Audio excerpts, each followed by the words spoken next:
اعوذ باللہ من الشیطان الرجیم بسم اللہ الرحمن الرحیم وقلنا یا آدم اسکن انت وزوجک الجنہ وقلنا، اور ہم نے کہا، یہ اللہ تعالیٰ کا قول ہے، یا آدم، اے آدم، اسکن، تو سکونت اختیار کر، تو ٹھہر، تو رہ، انت وزوجک، زوجک کا عطف اسکن کی ضمیر مستتر پر ہے، اور اس میں ظاہر کا ضمیر مرفوع متصل پر اگر عطف کرنا ہو اور معطوف علیہ اور معطوف کے درمیان فاصلہ بھی نہ ہو تو ضمیر مرفوع منفصل کے ساتھ اس کا اعادہ ضروری ہے، اس لیے انتا کا ذکر آ گیا۔ یہ ضمیر مرفوع متصل کا اعادہ ہے منفصل کی صورت میں۔ تو ٹھہر، تو بھی اور تیری بیوی بھی، الجنتا، یہ اسکن کا مفعول فی ہے، جنت میں، وکلا، اور تم دونوں کھاؤ، منہا، اس جنت سے، رغدن، یہ مصدر ہے، مفعول مطلق کی صفت واقع ہو رہا ہے، مصدر کو صفت بنا دیا گیا مبالغتاً، وکلا منہا اکلن راغدن، کھاؤ تم دونوں اس جنت سے کھلا کھانا، فراخی کا، وسعت کے ساتھ، حیث شئتما، جہاں کہیں تم چاہو، یعنی جنت میں تمہیں چلنے پھرنے کی اجازت ہے، جس جگہ جو چاہو خوب کھلا فراخی کے ساتھ کھاؤ، ولا تقربا ہذہ الشجرۃ،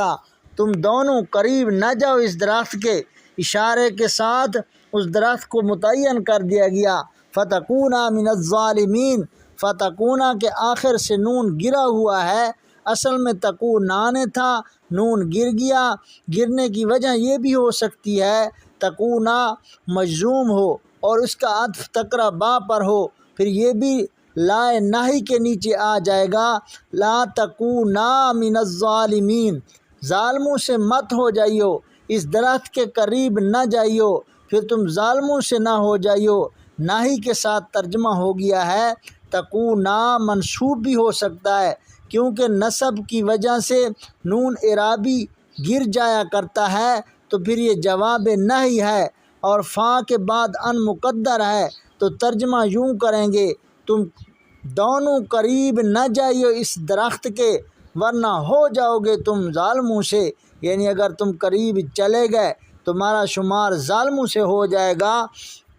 ظالمین ظالم کی جمع ہے، ظلم کہتے ہیں حق تلفی کرنے کو، جو شخص کسی دوسرے پر ظلم کرتا ہے تو اس کا مطلب یہ ہے اس نے اس کے کسی حق کو تلف کر دیا، اس کا حق دبا لیا یا اس کا کوئی حق چھپا لیا، یہ ظلم ہے، اس لیے شرک کو جرم عظیم قرار دیا گیا، اس میں اللہ کے سب سے بڑے حق کو انسان تلف کرتا ہے، اللہ کا سب سے بڑا حق بندوں پر یہ ہے کہ وہ اس کی ذات صفات ایک جانے، اس کے ساتھ کسی کو شریک نہ کریں، جو بندہ اس حق کو تلف کرتا ہے وہ ظالم ہے اور ظلم عظیم کا ارتکاب کرتا ہے، ان الشرک لظلم عظیم، اس لیے اگر کوئی شخص اپنے نفس کا حق ادا نہیں کرتا، ایسا کام کرتا ہے جس کی بنا پر اس کے نفس کو آنے والے وقت میں عذاب ہوگا، تکلیف میں ڈال دیا جائے گا، تو یہ اپنے نفس کی حق تلفی کر رہا ہے، اس کو ظلم علی نفس کے ساتھ تعبیر کیا جاتا ہے، فقد ظلم نفسہ، اس نے اپنے نفس پر ظلم کیا، تو اپنے نفس پر ظلم کرنے کا مطلب یہ ہے کہ اس نے اپنی حق تلفی کی، کیونکہ آپ کے نفس کا آپ پر یہ حق ہے کہ اس کو عذاب سے بچانے کی کوشش کرو، اس کے لیے اچھا انجام سامنے لاؤ، اگر آپ کوئی اس قسم کا کام کریں جس کے نتیجے میں آپ عذاب میں چلے جائیں تو یہ آپ اپنے اوپر ظلم کر رہے ہیں۔ یہاں ظالمین کا مفہوم بھی ایسے ہے کہ تم ان لوگوں سے ہو جاؤ گے جو اپنا نقصان کر بیٹھتے ہیں، یا ظالمین کا یہ معنی ہے کیونکہ اگر آدم علیہ السلام سے وہ درخت کھایا تو کھا کر کسی اور کا نقصان نہیں کیا، اپنا نقصان کیا، اپنے نقصان کو ظلم کے ساتھ تعبیر کیا گیا ہے، یہ ظلم علی نفس ہے، ہو جاؤ گے تم ان لوگوں میں سے جو اپنا نقصان کر بیٹھتے ہیں، اس میں تمہارا اپنا نقصان ہے۔ اگر اس درخت کے قریب چلے جاؤ گے تو یہ ظلم علی النفس ہے، کسی دوسرے پر ظلم نہیں۔ ظالمین کا مفہوم یہ ہے کہ ورنہ ہو جاؤ گے تم قصور واروں میں سے، ترجمہ اس طرح بھی ٹھیک ہے، ورنہ ہو جاؤ گے تم ان لوگوں میں سے جو اپنا نقصان کر بیٹھتے ہیں، یہ ترجمہ بھی ٹھیک ہے۔ اگر آپ ظالم کا لفظ بولیں تو ہماری زبان میں یہ لفظ ذرا گراں سا سمجھا جاتا ہے، ہو جاؤ گے تم ظالموں سے۔ ظالم کا لفظ ہماری زبان میں بہت ثقیل سا ہے، جس کے مفہوم میں کچھ ایسی باتیں آ جاتی ہیں جس کی نسبت انبیاء کی طرف ٹھیک نہیں ہے۔ یہاں انہوں نے گندم کھا کر جو بھی درخت تھا وہ کھا کر نقصان کیا تو اپنا کیا، اس لیے یہاں ظالم کا مفہوم ظالم علی النفس والا ہے۔ فَأَزَلَّهُمَا الشَّيْطَانُ عَنْهَا ذَلَّ يَذِلُّ، اس کا معنی ہے پھسلنا، ذلت قدمہ، اس کا قدم پھسل گیا، فَتَزِلَّ قَدَمٌ بَعْدَ ثُبُوتِهَا، قرآن میں یہ لفظ آیا ہے، لغزش قدم کا پھسل جانا، ازلہ پھسلا دینا، عنہا عن سببیہ ہے، پھسلا دیا شیطان نے ان دونوں کو اس درخت کے سبب سے، فَأَخْرَجَهُمَا، پھر نکال دیا ان دونوں کو، مما کانا فیہ، اس عیش و آرام سے جس میں وہ تھے، ما کانا فی، جس چیز میں وہ دونوں تھے، اس سے مراد جنت کا عیش و آرام ہے۔ وَقُلْنَا، اور ہم نے کہا، اِہْبِطُوا، اتر جاؤ، یعنی آسمانوں سے اتر جاؤ، کیونکہ جنت آسمانوں پر ہے، اتر جاؤ تم سب، بعضکم لبعض عدو، تمہارا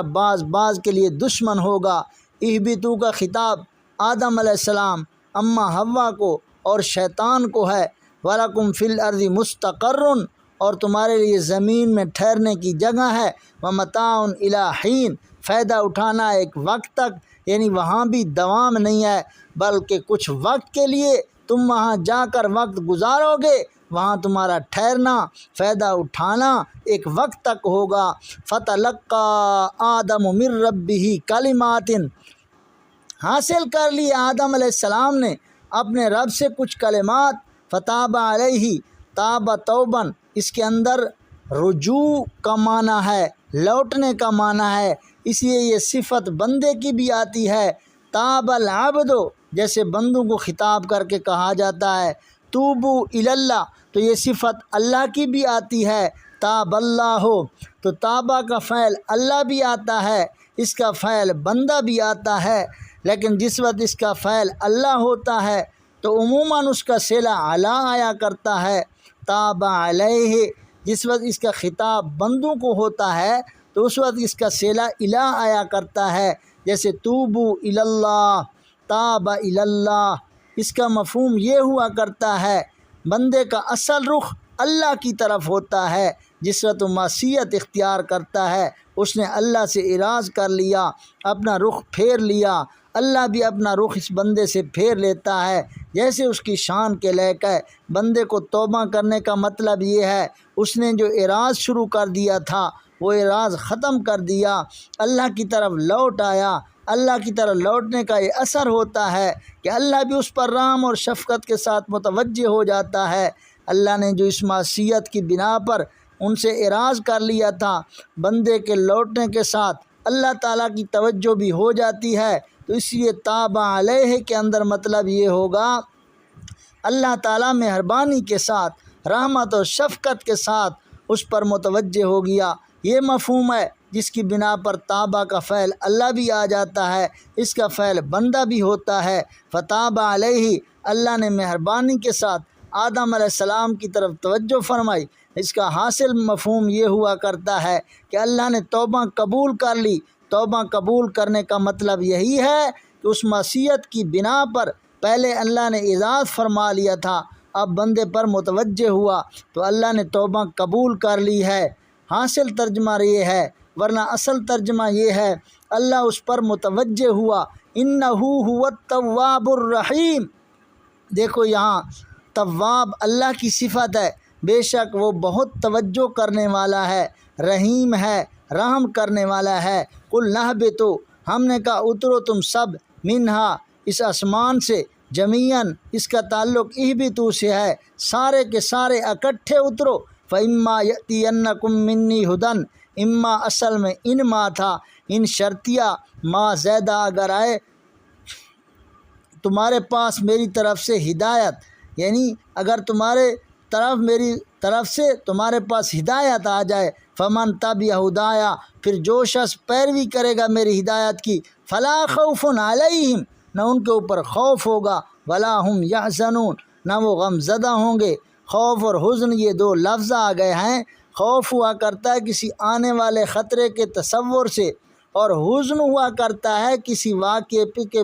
پیش آ جانے کے بعد، یعنی انسان کے دل کو دکھ دو طرح سے پہنچا کرتا ہے۔ مثلا بچہ بیمار ہے، اب اس احتمال کی بنا پر یہ مر جائے گا، جب انسان کے ذہن میں یہ بات آتی ہے کہ کہیں یہ مر نہ جائے، تو اس خطرے کو جو تصور انسان کرتا ہے تو دل کو ایک تکلیف ہوتی ہے، اس کو خوف کہتے ہیں۔ کہیں ایسا نہ ہو جائے، آنے والے واقعات سے جو خطرہ ہوتا ہے، دل کے اندر ایک دکھ سا انسان محسوس کرتا ہے، فکر سی لگ جاتی ہے، جس کے تحت تاثر یہ ہوتا ہے کہ کہیں ایسا نہ ہو جائے،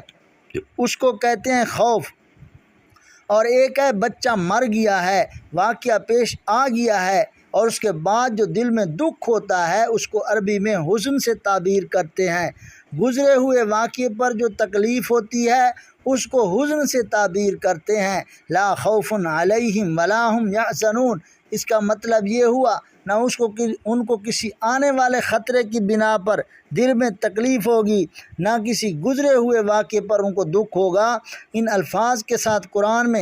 قرآن نے جنت کی زندگی کی تعبیر کی ہے۔ جنت کی زندگی کی ایک ایسی زندگی ہے جس میں نہ خوف ہوگا نہ کوئی حزن ہوگا۔ دنیا کے اندر رہتے ہوئے انسان طبعی طور پر خوف اور حزن سے نہیں بچ سکتا۔ یہاں زیادہ تر واقعات مرضی کے خلاف پیش آتے ہیں۔ مرضی کے خلاف پیش آنے کی جو توقع ہوتی ہے اس کی بنا پر قلب کے اوپر ایک ناگواری سی کیفیت طاری ہوتی ہے، اس کو خوف سے تعبیر کیا جاتا ہے۔ طبیعت کے خلاف جو واقعات پیش آ جاتے ہیں ان سے قلب کے اندر جو ناگواری کی کیفیت پیدا ہوتی ہے اس کو حزن سے تعبیر کیا جاتا ہے۔ تو دنیا کے اندر حزن اور خوف انسان کو گھیرے ہوئے ہیں۔ بعض چیزوں کا ڈر ہے، بعض جو واقع ہو چکے ہیں ان کا دکھ ہے۔ جنت کی زندگی ایک ایسی زندگی ہے جس کے اندر نہ کسی آنے والے واقعات سے انسان کے اوپر کوئی خطرہ ہوگا، نہ کوئی واقعہ ایسا پیش آئے گا کہ پیش آنے کے بعد انسان کے دل کو تکلیف ہو۔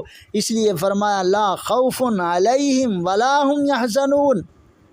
جنت کی زندگی کا ایک عنوان ہے، مطلب یہ ہوا جو میری ہدایت کی پیروی کریں گے وہ دوبارہ جنت میں چلے جائیں گے، خوف اور حزن کی زندگی سے نجات پا جائیں گے۔ والذین کفروا وکذبوا بآیاتنا، وہ لوگ جنہوں نے انکار کیا، میری آیات کی تکذیب کی۔ آیت کی جمع ہے، آیت نشانی کو کہتے ہیں۔ ایسی آیات جو احکام پر دال ہوں یا معجزات، یہ سب اس کا مصداق ہوتے ہیں۔ اس طرح آفاق کے اندر ایسی نشانیاں جو اللہ کی قدرت کے اوپر دلالت کرتی ہیں ان کو بھی آیات سے تعبیر کیا جاتا ہے۔ کفر تکذیب ان دونوں کے درمیان فرق یہ ہے، کفر قلب کے ساتھ ہوتا ہے، تکذیب زبان کے ساتھ ہوتی ہے۔ دل میں غلط عقیدہ بٹھا لیا جائے تو یہ دل کا کفر ہے، زبان سے اس کا اظہار کر دیا جائے تو یہ زبان سے اللہ کے احکام کی تکذیب ہے۔ جس طرح اقرار باللسان اور تصدیق بالقلب ایمان کے دو درجے ہوتے ہیں، دل سے مانا جائے، زبان سے اقرار کیا جائے، اس طرح آدمی دل سے نہیں مانتا، زبان سے جھٹلاتا ہے، تو کفر تکذیب کا لفظ ان دونوں حالتوں کے لیے استعمال ہوتا ہے۔ جیسے توبہ اور استغفار کے اندر بھی یہی فرق ہے، توبہ اصل کے اعتبار سے قلب سے ہوتی ہے، استغفار زبان سے ہوتا ہے۔ جو انسان اظہار کرتا ہے، اللہ سے معافی مانگتا ہے، اس کو استغفار سے تعبیر کرتے ہیں۔ توبہ اصل کے اعتبار سے قلب سے ہوتی ہے۔ توبہ استغفار کا مطلب یہ ہے قلب میں بھی اپنے کیے پر ندامت محسوس کرو، زبان کر اللہ کے سامنے اقرار کرو کہ ہم سے غلطی ہو گئی ہے، یہ معاف کر دی جائے، آئندہ ایسا نہیں کروں گا۔ زبان سے جب انسان اس طرح زہر کرتا ہے یہ استغفار ہو گیا، اور توبہ استغفار کفر تکذیب، اقرار تصدیق، یہ دونوں جو ہیں ان کے درمیان فرق ہے۔ ایک کو قلب سے، ایک کو زبان سے لگا